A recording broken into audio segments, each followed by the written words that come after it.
হচ্ছে বিজয়পুরের চীনামাটির পাহাড়, আর সাইডে যেটা দেখা যাচ্ছে সেটা হচ্ছে নীলপানি লেক।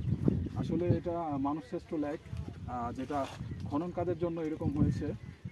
এইখানের যেই মাটিটা, এই মাটিটা মূলত টাইলস তৈরি, সিরামিক শিল্পে ব্যবহৃত হতো সেই সময়। তো প্রাকৃতিক দুর্যোগের কারণে এখন এই প্রজেক্টটা বন্ধ করে দেওয়া হয়েছে, স্থানীয় লোকেরা এটা বন্ধ করে দিয়েছে। তো আমরা সামনের দিকে দেখব এই লেকের নিচে কি আছে। আসলে বৃষ্টি হওয়ার কারণে আর বর্ষার কারণে পানি আগের মতো নীল নেই, নয়তো নীল থাকতো।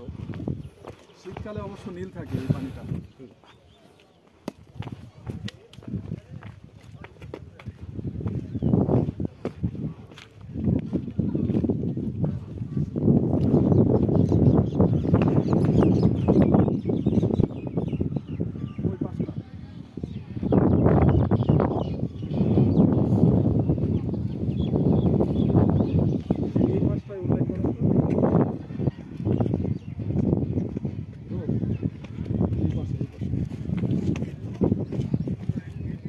এই মাটিগুলো কয়েক কালারের মাটির রং দিবে, যদিও এখন বৃষ্টি হয়েছে সেই কারণে আসলে এটা বোঝা যাচ্ছে না, ভেজা থাকার কারণে।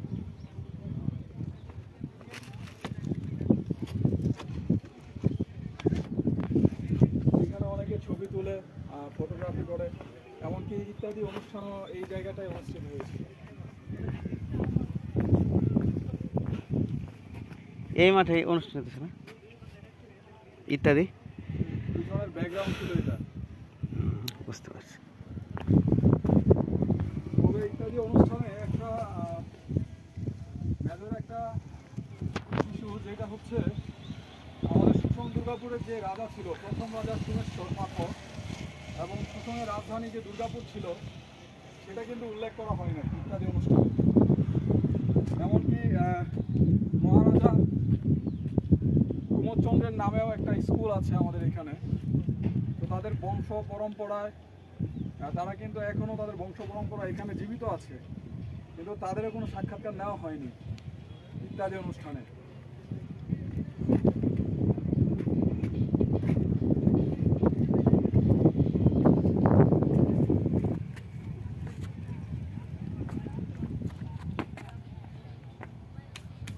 ওকে।